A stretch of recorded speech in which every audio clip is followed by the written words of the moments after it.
கிடைச்சிருச்சுல. ஒரு மனிதன் சந்தோஷமா வாழ்றதுக்கு ரெண்டு விஷயம் வேணும். ஒண்ணு ஆரோக்கியம், இன்னொன்னு பொருளாதாரம், ஐஸ்வர்யம் இல்லையா? ஆரோக்கியம் கிடைச்சாச்சு. அதுக்கப்புறம் பணம் சம்பாதிக்க வேண்டிய கமிட்மெண்ட் எல்லாருக்கும் இருக்கா இல்லைங்களா? எவ்வளவுதான் நம்ம அத்லெட் பிளேயர் மாதிரி ஆரோக்கியமா இருந்தாலும் சந்தோஷமா வாழ்றதுக்கு என்ன வேணும்? நம்ம எல்லாருக்கிட்டையும் பொருளாதாரம் வேணும் இல்லையா? அப்போ எனக்கு ஒரு காலகட்டத்துல பொருளாதாரம் தேடி ஒரு இன்சிடென்ட் தள்ளப்பட்டேன். அம்மா வீடு ஒரு நல்ல லக்ஸூரியான லைஃப், நல்ல ஒரு மேரேஜ் பண்ணி கொடுத்தாங்க. அந்த காலத்திலே ஒரு 101 பவுன் நகை போட்டு நல்ல ரிச்சான மேரேஜ். அதுக்கப்புறம் பாத்தீங்கன்னா கல்யாணம் பண்ணி கொடுத்த இடமும் தஞ்சாவூர்ல ரத்னா ஸ்டோர், பாத்திரம், பர்னிச்சர், காலனி, அபார்ட்மெண்ட், கல்யாண மண்டபம்னு ஒரு லக்ஸூரியான லைஃப். ஒரு கட்டத்துல காசு பணம் சொத்து சொல்ல வேணுமா, ப்ராப்பர்ட்டி வேணுமா, குழந்தைங்க வேணுமா அப்படின்னு ஒரு டிசிஷன் எடுக்கணும். என்னோட சின்ன பையன் 4th ஸ்டாண்டர்ட் படிச்சிட்டு இருக்காரு, பெரிய பையன் +1 படிச்சிட்டு இருக்காரு. 2 பேரும் இன்டர்நேஷனல் ஸ்கூல்ல படிச்சிட்டு இருக்காங்க. நமக்கு ப்ராப்பர்ட்டி முக்கியமா, பிள்ளைங்க முக்கியமா? நம்மளோட விலை மதிக்க முடியாத சொத்து குழந்தைங்களை கொடுத்துட்டு என்ன வேணாலும் பண்ணிக்கோங்க அப்படின்னு ஒரு டிசிஷன். அந்த நேரத்துல கழுத்துல போட்டிருந்த தாலி செயின்ல இருந்து மோதிரத்துல இருந்து தோடு வரைக்கும் கழட்டி கொடுத்தாச்சு.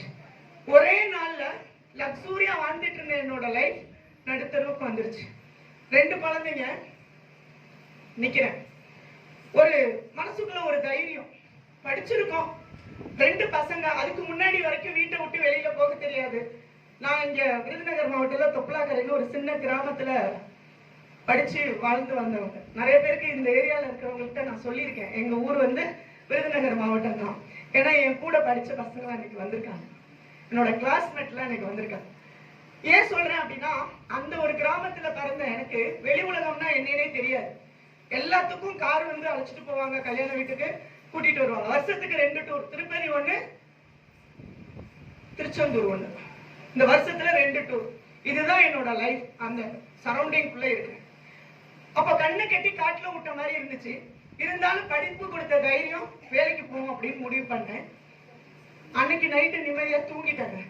ஆனா மறுநாள் அந்த வீட்டை விட்டு வெளியில வர்றப்ப இந்த சமுதாயம் கொடுத்துச்சு பாருங்க ஒரு சவுக்கடி. அதை இன்னைக்கு நினைச்சா கூட என்னோட இதயத்துல ரத்தம் வரும். பணம் இல்ல அப்படின்னு ஒரு காரணத்துக்காக என் உறவுகளோட நிராகரிப்பு, காசு இல்ல அப்படின்னு ஒரு காரணத்துக்காக உயிருக்கு உயிரா பழகின என்னோட தோழிகளோட அவமானங்கள், என் நம்பர் கூட பிளாக் லிஸ்ட்ல போட்டாங்க. நம்ம நல்லா இருக்கிறப்ப நிறைய பேருக்கு எவ்வளவோ செஞ்சிருப்போம் இல்லைங்களா? எங்க திருப்பி கேட்டுருவாங்களோ அப்படிங்கிற ஒரு பயம். பணம் இல்ல அப்படின்னு ஒரு காரணத்துக்காக அக்கம் பக்கத்துல இருக்கிற நெய்வர், பக்கத்து வீட்டுக்காரவங்க, எதிர்த்த வீட்டுக்காரவங்க, மத நாள் வரைக்கும் அக்கா அக்கான்னு தூக்கி தலையில கொண்டாடிட்டு இருந்தவங்க அத்தனை பேரும் பார்த்த ஏளனமான பார்வை. நொறுங்கி போயிட்டேங்க. இந்த சமுதாயம் இவ்வளவு மோசமா இருக்குமா? பணம் இல்லைன்னா இந்த சமுதாயத்துல இவ்வளவு பெரிய வலியையும் வேதனையையும் பேஸ் பண்ணணுமா அப்படின்னு ஒரு பயம் வந்துச்சு. இன்னைக்கு எல்லா மேடைகள்லயும் சில மேடைகள்ல அந்த உண்மையை சொல்லுவேன். ஏன் அப்படின்னா, என்ன மாதிரி முட்டாள்தனமான முடிவை யாரும் எடுக்க கூடாதுன்னு சொல்லுவேன். சூசைட் அட்டெம்ப்ட் பண்ணிருக்கேன். காசு பணத்தை இழந்தப்ப செத்து போகணும்னு எனக்கு தோணல. ஆனா இத்தனை உறவுகளும் தூக்கி எரிச்சப்ப, நிராகரிக்கப்ப, அவமானப்படுத்தினப்ப கூனி குறுக்கி நான் முடிவெடுத்தேன். பூஸ்ட்ல எலி மருந்து கலந்து நான் குடிச்சிட்டேன். என் 2 குழந்தைங்களுக்கு கொடுக்குறேன். என்னோட சின்ன பையன் வாங்கிட்டாரு, பெரிய பையன் வாங்கல. சொல்றாரு சின்ன பையன், அம்மா பல்லு விளக்காம பச்சை தண்ணி கூட கொடுக்க மாட்டாங்க தம்பி. ஆனா இன்னைக்கு காபி குடிக்க சொல்லி கம்பல் பண்றாங்க. அழுது முகமெல்லாம் வீங்கி இருக்கு, தயவு செய்து நீ அதை குடிச்சிடாத, அம்மா ஏதோ கலந்துருக்காங்க அப்படின்னு. ஆனா அதுக்கு என் சின்ன பையன் சொன்ன ஒரு வார்த்தை, எங்க அம்மா கையால பாயசம் கொடுத்தாலும் நான் குடிக்கிறேன்னு சொன்னான். அந்த ஒரு வார்த்தை தான் இந்த உலகத்துல வாழ்ந்து காமிக்கணுங்கிற வைராக்கியத்தை எனக்கு கொடுத்துச்சு. நான் எனக்கு ஹாஸ்பிட்டல் ஃபர்ஸ்ட் பண்ணிட்டு அப்படியே கொண்டு போய் எல்லாத்தையும் சாக்கடையில தூக்கி எரிஞ்சிட்டு, அன்னைக்கு நான் ஒரு முடிவு பண்ணேன். இந்த சமுதாயத்துக்கு முன்னாடி தலை நிமிர்ந்து வாழ்ந்து காமிக்கணும்னு முடிவு பண்ணேன்.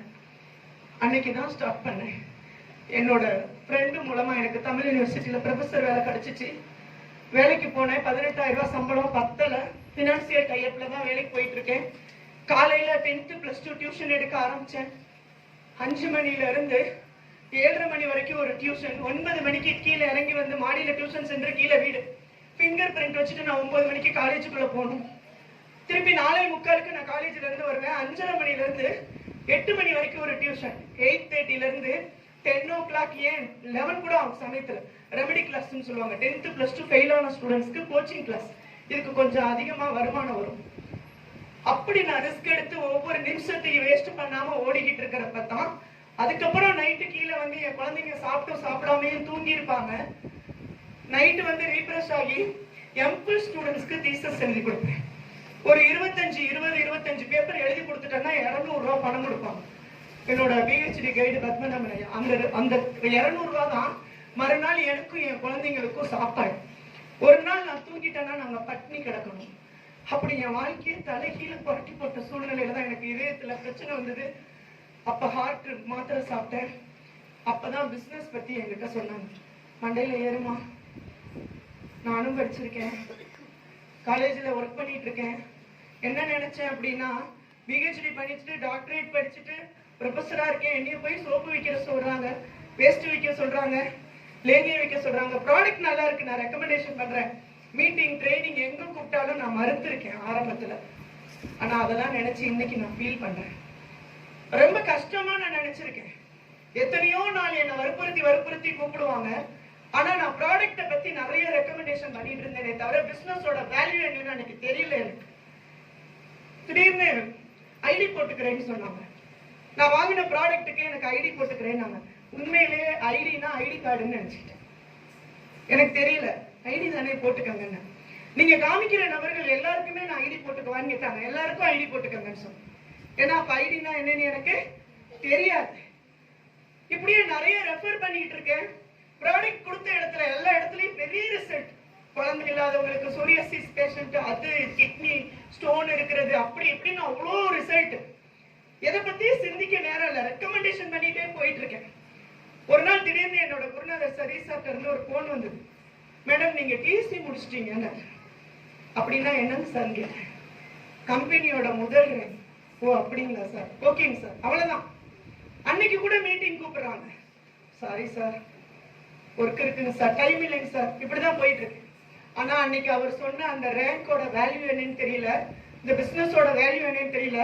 ஆனா அந்த வாரம் என் அக்கௌண்ட்ல 32,000 ரூபாய் இன்கம் வந்துச்சு. ஒரு நாளைக்கு 19 இருந்து 20 மணி நேரம் நான் ஹார்ட் ஒர்க் பண்ணினேன்னா எனக்கு 30 இருந்து 34,000 ரூபாய் பெர் மந்த் கிடைக்கும். ஆனா நான் எதுவுமே பண்ணல. நான் பயன்படுத்தின பொருள் நல்லா இருக்குன்னு ரெக்கமெண்டேஷன் பண்ணதுக்காக எனக்கு ஒரு வாரம் 32,000 ரூபாய் கிடைச்சிச்சு. எதை பத்தியும் சிந்திக்கல, யாருக்கிட்டையும் ஐடியா கேட்கல. பிப்ரவரி 13, 2017 வேலையை ரிசைன் பண்ணிட்டு உள்ளாங்க. அன்னையில இருந்து இன்னைக்கு வரைக்கும் எல்லாரும் பிசினஸ் நேசிச்சு பண்ணுவாங்க. நான் என்னோட பிசினஸ் சுவாசிச்சு பண்ணிட்டு இருக்கேன். எனக்கு உயிர் கொடுத்த கடவுள் நம்ம கிட்ட இருக்கிற ப்ராடக்ட். எந்த இடத்துல தலை குனிஞ்சு நின்னனும் அந்த இடத்துல இன்னைக்கு தலை நிமிந்து வாழ வச்சிட்டு இருக்கிறது நம்மளோட great my lift and marketing. ஒருவேளை சாப்பாட்டுக்கு கஷ்டப்பட்டிருக்கேன். ஒரே ஒரு டம்ளர் அரிசி இருந்துச்சு. ஏன்னா நம்ம பட்ட கஷ்டங்கள் எல்லாம் என்னைக்குமே நம்மளால மறக்க முடியாது. அன்னைக்கு கூட என் குழந்தைங்களுக்கு உடம்பு சரியில்லாமா, இன்னைக்கு மட்டும் கஞ்சி சாதம் சாப்பிட்டுக்கலாமா அப்படின்னு என்னோட வறுமையை கூட காமிச்சு கொடுக்காம கஞ்சி சாதம் சாப்பிட்டு காலத்தை நகர்த்தி இருக்கும். ஆனா இன்னைக்கு அதே குழந்தைங்களுக்கு கடந்த 3-4 வருஷமா வீட்டுல சமையலுக்குன்னு ஒரு சர்வெண்ட் வச்சு என் குழந்தைங்க என்ன கேட்கிறாங்களோ அந்த மெனு படி சமைச்சு கொடுக்குற அளவுக்கு இன்னைக்கு பொருளாதாரத்தையும் அந்தஸ்தையும் கொடுத்தது the great migration. ஒரு 100 ரூபாய் பெட்ரோல் கூட காசு பண்ண கஷ்டப்பட்டிருக்கேன். என்னோட பையன் இன்டர்நேஷனல் பிளேயர் ஜிம்னாஸ்டிக்ல நேஷனல் செலக்ஷனுக்காக சத்யா ஸ்டேடியம் போகணும். எங்க வீட்டுல இருந்து ஒரு 7 கிலோமீட்டர் தஞ்சாவூர்ல. காலையில போய் ஆக்டிவா பைக் எடுக்கிறேன், பெட்ரோல் இல்ல. பெட்ரோல் போடுறதுக்கு 100 ரூபாய் என்கிட்ட பணம் இல்ல. 100 ரூபாய் கடன் கேட்கிற அளவுக்கு மனசுல தைரியம் இல்ல. குடியிருக்கிறவங்கள்ட்ட போய் எப்படி 100 ரூபாய் கேட்க முடியும்? யோசிச்சுட்டு நின்னா என் பஸ்ல வெறும் 15 ரூபாய் மட்டும் இருந்துச்சு. ஐயன்ட்ட சொன்னேன், பெட்ரோல் போட காசு இல்லைன்னு சொல்லல, பைக் ரிப்பேரா இருக்குப்பா, இங்க இருந்து சோழன் சிலை வரைக்கும் நடந்து போவோம், அங்க இருந்து பஸ் பிடிச்சு போலாம் அப்படின்னு கிட்டத்தட்ட 2 கிலோமீட்டர் நடந்து போய் அங்க இருந்து டவுன் பஸ் பிடிச்சி சத்யா ஸ்டேடியம் வரைக்கும் 5 ரூபாய் டிக்கெட். 2 பேரும் போய் இறங்கியாச்சு. ஸ்டேடியத்துல விட்டுட்டு ரிட்டர்ன் வர்றப்ப ஒரு 5 ரூபாய் தான் இருக்கு. யாராச்சும் ஒருத்தர் தான் பஸ்ல வர முடியும்.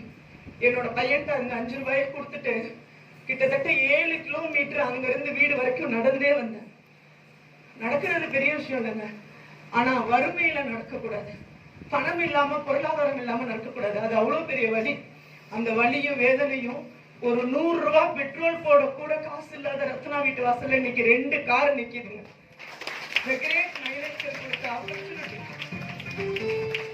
வீடுங்கிறது எல்லாருக்கும் ஒரு கனவு. நிறைய பேர் வாடகை வீட்டுல இருக்கிற அனுபவம் இருக்கலாம். நான் பிறந்ததுல இருந்து வாடகை வீட்டுல இல்ல, ஆனா வாடகை வீட்டுல இருக்க வேண்டிய சூழ்நிலையும் வந்துச்சு. ஒரு 2-2.5 வருஷம் இருந்தேன். ஹவுஸ் ஓனர் டார்ச்சர்னா என்ன? நம்மளும் நிறைய வீடு வாடகைக்கு விட்டுருக்கோம், யாரையும் நாங்க அப்படியெல்லாம் டார்ச்சர் பண்ணதில்லை. எங்க வீட்டுல ரெகுலர் ஹோம் மீட்டிங் நடந்துட்டு இருக்கும் பிசினஸ் ஸ்டார்ட் பண்ண புதுசுல.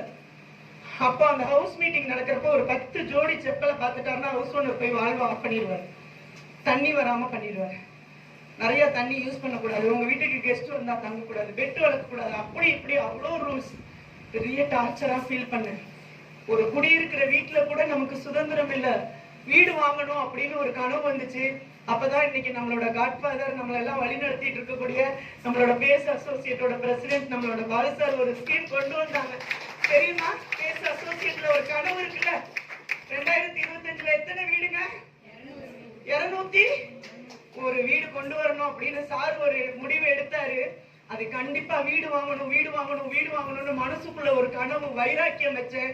அதுக்காகவே எமரால்டுங்கிற ரேங்க் முடிச்சேன். வார வாரம் வருமானம் சொன்னாங்கல்ல 2,10,000 ரூபாய், அந்த வார வருமானம் இல்லாம மாசம் சாலிடா loyalty bonus, performance bonus, rank income அப்படின்னு சொல்லிட்டு 1 லட்சம் ரூபாய்க்கு மேல வருமானம் வாங்கக்கூடிய அந்த எமரால்டு ரேங்க் கம்ப்ளீட் பண்ணேன். அதுல இருந்து ஒரு வருஷத்துல 50, 60 லட்சம், 70 லட்சம் வாங்கலாம்னு நினைச்சேன். ஆனா அந்த கிரேட் மைலேஜ் ஸ்கேல் கொடுத்த வாய்ப்பு, பேஸ் அசோசியேட்டோட லீடர் கொடுத்த தன்னம்பிக்கை, தைரியம், இன்னைக்கு பாத்தீங்கன்னா 1,20,00,000 ரூபாய்க்கு ஒரு கலெக்டரோட பங்களாவை பர்ச்சேஸ் பண்ணி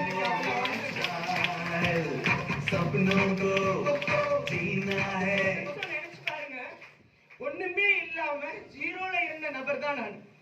இன்னும் சொல்ல போனீங்க அப்படின்னா இங்க இருக்கிற எல்லாரையும் விட நான் நாலேஜ்ல ரொம்ப குறைவு. ஒரு சாதாரண கிராமத்துல பிறந்து எந்த விதமான வெளி அனுபவமும் இல்லாம படிப்புக்கும் அறிவுக்கும் என்னைக்கும் சம்பந்தம் இல்லைன்னு சொல்லுவேன். ஏன்னா இன்னைக்கு 4ஆம் கிளாஸ் படிச்ச சுஸ்லா மேடம் தான் என்னோட சீனியர். இன்னைக்கு இன்டர்நேஷனல் டீம் கோஆர்டினேட்டரா இருக்கிறான். வாரம் 2,10,000 ரூபாய் சம்பாதிக்க முடியும்னு காமிச்சு கொடுத்தது அவங்க. அப்ப படிப்புக்கு அறிவுக்கு எந்த இடத்துலயும் சம்பந்தம் கிடையாதுங்க.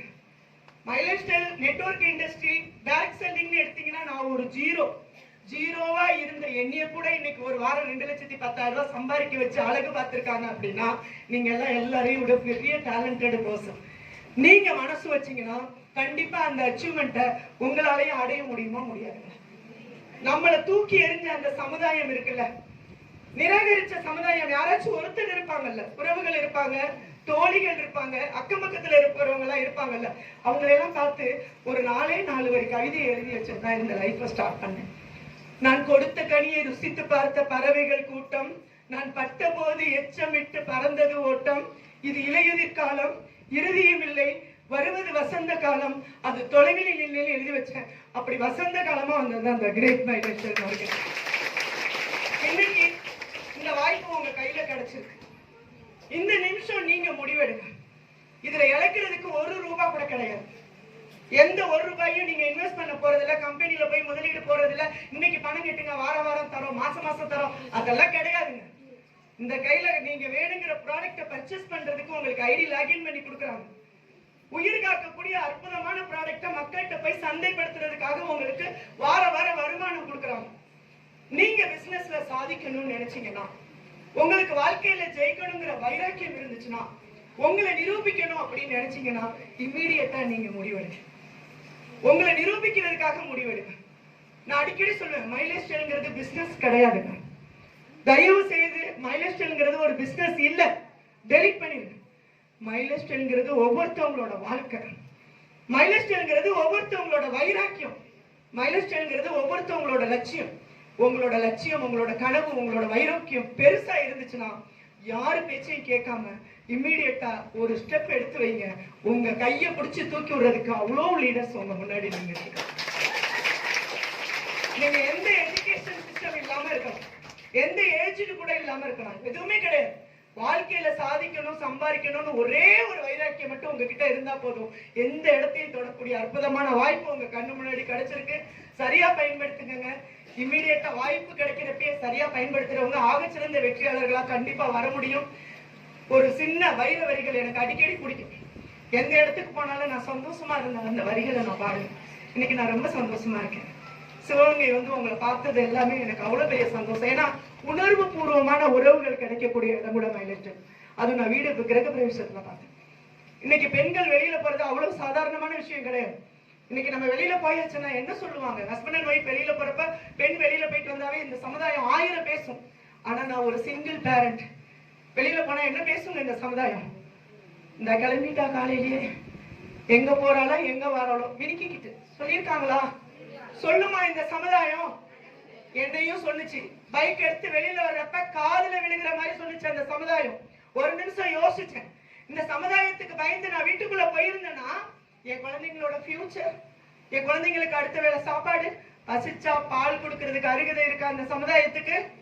என் குழந்தைங்களுக்கு பசிக்குது அப்படின்னா ஒரு பிஸ்கட் பாக்கெட் கொடுக்கறதுக்கு அருகதை இருக்கா அந்த சமுதாயத்துக்கு? இல்ல இல்ல. அப்ப வாழ்க்கையில ஜெயிக்கணும்னா அந்த அருகதையிட்ட சமுதாயத்தை தூக்கி போட்டதுனாலதான் இன்னைக்கு உங்க முன்னாடி ஒரு சின்ன ரேங்க் NTC அண்ட் எமரால்டா நிக்கிறேன். அதே மாதிரி வீடு கிரக பிரவேசத்துக்கு எல்லாரும் குலதெய்வம் கோயில போய் பத்திரிக்கை வைப்பாங்க. ஃபர்ஸ்ட் குலதெய்வம் திருச்செந்தூர் முருகன் கோயில போய் வச்சுட்டு வந்தோம். 2வது பத்திரிக்கை யாருக்கு வச்சேன்னா அந்த சமுதாயத்துக்கு தான் வச்சேன். யாரெல்லாம் என்னை இகழ்ந்தாங்களோ, யாரெல்லாம் என்ன உதாசீனமா பேசினாங்களோ அந்த சமுதாயத்துக்கு வச்சேன். இப்ப அந்த சமுதாயம் என்ன சொல்லுது தெரியுமா? பொண்ணுன்னா அவள மாதிரி இருக்கும்.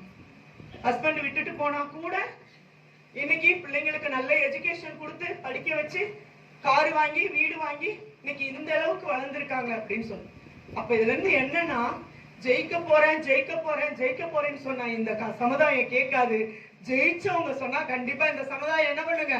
கேட்கும். அப்ப வாழ்ந்தாலும் காழ்ந்தாலும் எட்டக்கூடியது சமுதாயம். நீங்க யாருன்னு நிரூபிக்கணும்னா உங்களோட லட்சியத்தை நோக்கி குதிரைக்கு கடிவாளம் கட்டுன மாதிரி இருக்கும்.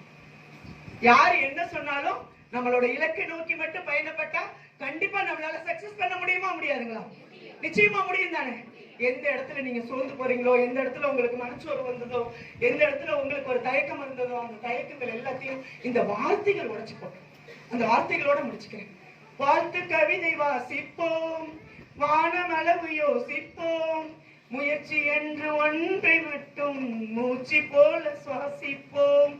லட்சம் கனவு கண்ணோடு, லட்சியங்கள் நெஞ்சோடு, நம்மை வெல்ல யாரும் இல்லை, உறுதியோடு போராடு. உளிதாங்கும் கற்கள் தானே மண் மீது சிலையாகும், அவமானம் படு தோல்வி எல்லாமே உரமாகும். தோல்வியின்றி வரலாறா, துக்கம் என்ன என் தோளா, ஒரு துணிவு இருந்தால் அது தெளிவு இருந்தால் அந்த வானம் வசமாகும். Wish you all the best. Jai